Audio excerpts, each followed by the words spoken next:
에베소서 3장 1절로 7절의 말씀 우리 한 절씩 교독하도록 하겠습니다. 제가 먼저 3장 1절 말씀 봉독합니다. 이러므로 그리스도 예수의 일로 너희 이방인을 위하여 갇힌 자 된 나 바울이 말하거니와 너희를 위하여 내게 주신 하나님의 그 은혜의 경륜을 너희가 들었을 터이라. 곧 계시로 내게 비밀을 알게 하신 것은 내가 먼저 간단히 기록함과 같으니 그것을 읽으면 내가 그리스도의 비밀을 깨달은 것을 너희가 알 수 있으리라. 이제 그의 거룩한 사도들과 선지자들에게 성령으로 나타내신 것 같이 다른 세대에서는 사람의 아들들에게 알리지 아니하셨으니 이는 이방인들이 복음으로 말미암아 그리스도 예수 안에서 함께 상속자가 되고 함께 지체가 되고 함께 약속에 참여하는 자가 되며 함께 있습니다. 이 복음을 위하여 그의 능력이 역사하신 대로 내게 주신 하나님의 은혜의 선물을 따라 내가 일꾼이 되었노라. 아멘. 본문의 말씀을 가지고 은혜로 세워진 청직이라는 제목으로 이 말씀을 함께 나누겠습니다. 사도 바울이 사역을 하는 이유가 뭐냐? 다시 바울이 6절에 분명하게 자기 사역에 추구하는 바가 무엇인가를 우리에게 전달해주고 있는데, 함께 상속자가 되고 함께 지체가 되고 함께 약속에 참여하는 자가 그리스도 예수 안에서 되어지기 위해서 내가 이 모든 사역을 감당한다, 이렇게 선언하고 있습니다. 저희가 지금 하고 있는 모든 사역도 이에 다를 바가 아니죠. 우리가 왜 이 교회에 다른 사람들을 인도해서 교회의 한 지체가 되게 하고 예수 믿게 하고 잃어버린 믿음 회복하게 하느냐? 함께 상속자가 되고 함께 지체가 되고 함께 약속에 참여하는 자가 되기 위함이다 라고 우리는 분명히 선언할 수 있어야 된다는 것입니다. 함께 상속자가 된다라고 하는 것은 나라고 하는 한 개인과 연결되어져서 내가 데려오는 이 사람이 아니라 교회라고 하는 이 온전한 주의 몸 안에서 함께 유기적으로 연결되어져서 상속자가 되고 지체가 되고 약속에 참여한 자가 되는 것을 우리가 만들어가는 것, 거기에 우리의 모든 사역에 목적이 있어야 되고 존재의 이유가 있어야 된다라고 우리가 분명히 이야기할 수 있어야 된다는 것입니다. 아무리 우리가 아름다운 교회를 우리가 세운다고 하더라도 하나님 안에서 새로운 영혼들이 주 앞으로 나왔을 때에 함께 상속자와 지체와 약속에 참여하는 자가 되어지지 않는다고 한다면 이 교회는 더 이상 생명을 전달할 수 없는 기능을 다 상실한 교회다라고 말할 수밖에 없다는 것입니다. 그렇기 때문에 교회가 살아있다라고 하는 것은 어떤 의미냐? 어떤 영혼이 주 앞으로 나왔을 때에 그 인정을 받아서 교회로 함께 참여하는 자가 되면 온 교회 공동체 안에서 함께 상속자가 되고 지체가 되고 약속에 참여하는 자가 되었다라고 하는 것을 선포함으로 교회가 더 그 믿음의 영향력을 펼쳐가는 일에 적극적이 되는 것, 이것이 사도 바울이 사역을 하는 가장 중요한 이유였고 우리가 전도 집회나 다른 많은 사역들을 하는 가장 중요한 이유가 된다는 것입니다. 그런데 오늘날 교회들이 힘을 잃어가는 이유가 뭐냐? 공동체로서 함께라고 하는 개념을 상실했기 때문에 지극히 개인적인 만족이나 지극히 개인적인 판단과 생각으로 모든 것들을 결정하고 모든 것들을 진행함으로 함께라고 하는 개념을 상실해가는 것, 이것이 교회가 약해지고 있는 가장 중요한 이유라는 거예요. 교회는 어느 한 개인이 독립적으로 무언가를 탁월하게 잘하기 때문에 교회가 세워지는 것이 결코 아닙니다. 사도 바울이 지금 어디에 있습니까? 감옥에 갇혀 있어요. 이방인을 위해서 하나님이 부르셔서 하나님의 사도로 지금 사역을 해야 될 이 사도 바울이 감옥에 갇혀 있습니다. 하나님께서 왜 사도 바울을 감옥에 갇힌 자로 두게 하셨는가? 다른 많은 이유들이 있지만 바울을 통해서 세워진 수많은 교회들, 바울과 관계를 맺음으로 말미암아 바울 중심에서 펼쳐져 나간 수많은 관계들이 이 바울이 감옥에 갇혀있는 이 사건을 통해서 어떻게 되어지느냐? 함께라고 하는 개념을 다져갈 수 있습니다. 바울이 하면 되지, 바울을 따라서 가면 되지, 바울이 결정하면 되지, 바울이 원하는 대로 하면 되지라고 하는 바울을 통한 모든 사역의 중심에서 하나님은 바울을 빼가지고 감옥에 딱 두셨습니다. 그러고 나니까 이제 이 모든 사역의 구심점이 어디 있느냐? 그리스도 예수 안에서 함께함으로 모든 것이 이루어진다라고 하는 것이 교회라고 하는 것을 그들이 배우고 훈련하는 과정에 있다는 것입니다. 그것을 바울이 어떻게 바라보느냐? 하나님의 은혜의 경륜이다, 이렇게 이야기하고 있습니다. 이것을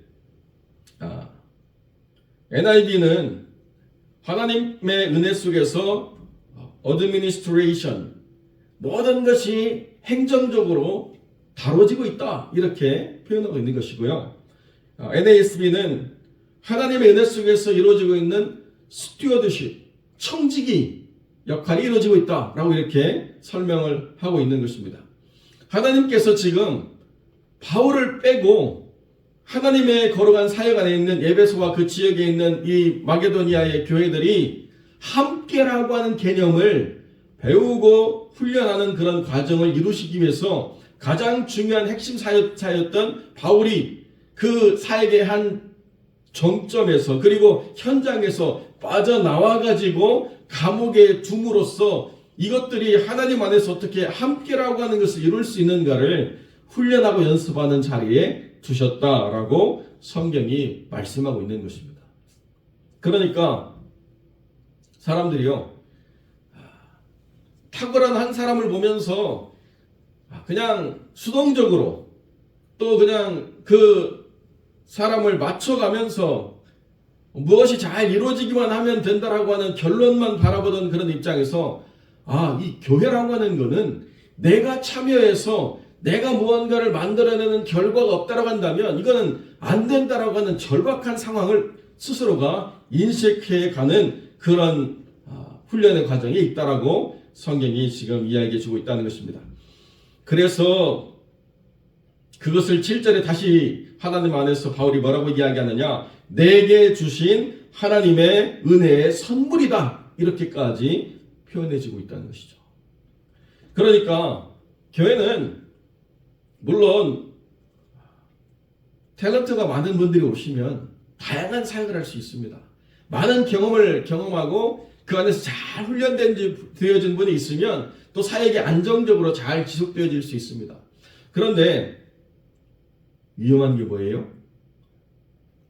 함께 상속자가 되고 함께 지체가 되고 함께 약속에 참여하는 자가 되는 것, 이것이 약화되는 것은 사실상 어떤 결론을 빨리 얻어내서 만족을 누리는 것보다도 정말 크게 위험에 처해 있는 것입니다. 그러니까 사랑하는 성도 여러분, 교회가 적극적으로 하나님 안에서 성장하는 가장 좋은 방법은 뭐냐? 내 스스로가 자각해야 된다는 거예요. 내가 함께 해야 되는구나. 내가 참여해야 되는구나. 내 지분이 있구나. 내가 누려야 될 어떤 권리가 있고 감당해야 될 의무가 있구나 라고 하는 것을 깨닫기 위해서 때로는 하나님이 가장 중요한 핵심 사역자를 가장 중요한 사역의 현장 가운데서 걷어내가지고 가두어 놓으실 때가 있다는 것입니다. 그로 말미암아 하나님 안에서 자각하는 일들이 일어나고 선한 열심들을 내고 이것들을 어떻게 이루어가야 되는가에 대해서 기도하고 무릎 꿇고 순종하는 일들이 이루어지는 것, 그것이 하나님 안에서 성령으로 말미암아 이루어지고 있는 일이다라고 5절에 분명하게 말씀해주고 있습니다. 그러니까 바울 입장에서는 내가 하면 더 잘할 수 있고 내가 이끌고 나가야지 뭔가 결정이 되고 뭔가 결론이 나는 그런 상황에서 벗어나 있음에도 불구하고 이것이 은혜라는 거예요. 이것이 하나님의 선물이라는 것입니다. 이것을 분명히 바울이 이해할 수 있었기 때문에 이 모든 사역에서 교회는 바울이 없어도 성장할 수 있는 든든한 교회로 세워져 가게 되었다는 것이죠. 이게 포도나무의 원리라는 거예요. 그 이전까지는 포도나무가 아니고 어떤 나무였다고요? 야자나무였다는 것입니다.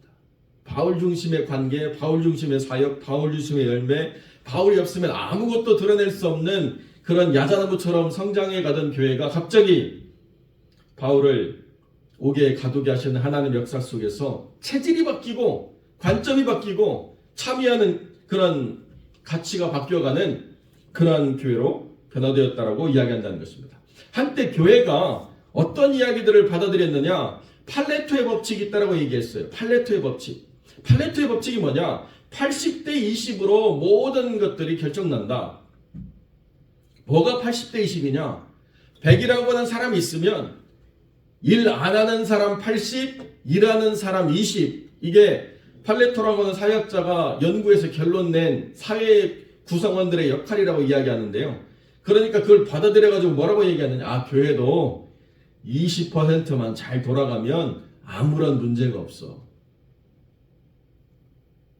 여러분, 우리 몸에요, 뇌의 기능이 20%만 돌아가면 문제가 없습니까? 우리 심장의 기능이 20%만 돌아가면 문제가 없습니까? 우리 콩팥의 기능이 20%만 돌아가면 문제가 없습니까? 우리 온몸의 내장과 우리 온몸의 근육과 우리 온몸의 시력이, 청력이 20%만 돌아가면 죽었다라고는 말하지 않겠지만 이게 건강하다고 말할 수 있을까요? 문제가 많은 거죠. 그런데 왜 팔레토의 법칙이 옳다라고 말하는 일들을 교회가 하게 되었느냐? 함께라고 하는 개념을 잃어버리고 우리가 생각했던 어떤 사역의 열매만을 추구하려고 하니까 80%가 기능을 안 하고 20%가 기능을 과부하해서 계속 돌리는 것이 아무런 문제가 없다라고 생각하는 그런 교회로 변모되었다는 것이 문제라는 거예요. 그렇게 80%가 안 돌아가고 20%가 과부하가 걸려가지고 돌리다 보니까 교회는 무언가 되는 것에만 열심을 내고 그것이 이루어지지 않으면 아무런 성장이 없는 것처럼 착각하는 문제를 갖게 되었다는 것입니다. 그런데요, 교회는 어떤 곳이냐? 무언가 빨리 안 만들어내도 된다는 거예요. 이 막혀진 혈관이 뚫려가지고 안 돌아가던 80% 안에 예수 그리스도의 피가 흘러들어가고 거기에 예수 그리스도의 생명이 살아나고 그 안에서 하나님의 은혜를 느끼는 사람들이 다 하나가 될 때, 그때 교회는 세상을 바꿀 수 있는 힘이 있었다는 것입니다. 그때 교회는 어떠한 핍박과 어떤 굴복 속에서도 결코 굴하지 않고 이 모든 것이 하나님이 은혜 속에서 지금 모든 것을 다루시고 있다는 것에 대해서 분명한 확신을 가지고 온전히 순종하는 하나님의 스튜어드, 청지기로서 하나님의 일꾼들을 세워나가는 일들을 행했다는 것입니다. 그것이 그리스도 안에서의 비밀이라는 거예요. 특별한 환상 계시를 가지고 그리스도의 비밀을 말하는 것이 아니라 교회가 무엇이라고 하는 것을 깨닫는 것, 그것이 4절에 말하는 그리스도의 비밀을 깨달은다라고 이야기하는 바울의 역사라는 것입니다. 바울도 자기가 왜 그렇게 감옥에 갇혀 있어야 되는지를 깨달을 수 없었는데 교회가 어떻게 주님의 몸으로서 세워지는가를 바르게 이해한 이후에 자기가 그 이전에 회람으로 보낸 여러 교회들을 돌려볼 수 있도록 보낸 글들을 통해서 교회가 무엇인가를 깨닫는 것, 이것이 중요하다고 이야기한다는 것입니다. 교회는 기업이 아닙니다. 교회는 어떤 일들을 통해 가지고 세상적으로 무언가 결론을 만들어내는 그 가치로 평가받는 것이 아니에요. 교회는 함께 상속자가 되고 함께 지체가 되고 함께 약속에 참여하는 자가 된다라고 하는 이 사실을 깨닫는 영혼들이 다 하나님 안에서 복음으로 말미암아 그리스도 안에서 세워져 가는 것, 이것을 추구하고 있다는 것입니다. 우리가 잃어버린 것이 무엇인가를 우리가 돌이켜볼 때 우리가 잃어버린 것이 이 개념이라고 이야기한다면 우리는 빨리 돌이켜서 하나님 안에서 하나 되는 것을 추구하고 어떤 지체도 낭망하거나 또 믿음을 잃어버려서 이 교회 공동체에서 떠나가는 영혼이 없도록 우리가 서로 돌아보아 사랑과 선행을 격려하는 걸어간 공동체가 되어가는 것, 이것이 우리에게 정말 중요한 것이라는 것입니다. 우리가 잘못 기도하게 되면 어떤 일을 벌이느냐? 우리도 다른 교회처럼 일꾼들을 보내주셔야 됩니다. 이건 맞는데요. 다른 교회들처럼 젊은 사람 보내주세요. 다른 교회처럼 어린아이들 보내주세요. 왜 주님이 그 기도를 들어주셔야 되는가? 그럼 교회가 뭔가 좀 구성이 갖춰져야 되지 않습니까? 그건 우리의 생각이라는 거예요. 교회가 하나님의 은혜의 경륜을 따라 모든 영혼들이 함께 하나 되는 교회가 되면 나머지 것들은 하나님이 자연스럽게 그 생명을 통해서 하나님의 은혜를 이루어가시는 역사가 분명하게 이루어진다는 것입니다. 교회는 학원도 아니고 기업도 아니에요.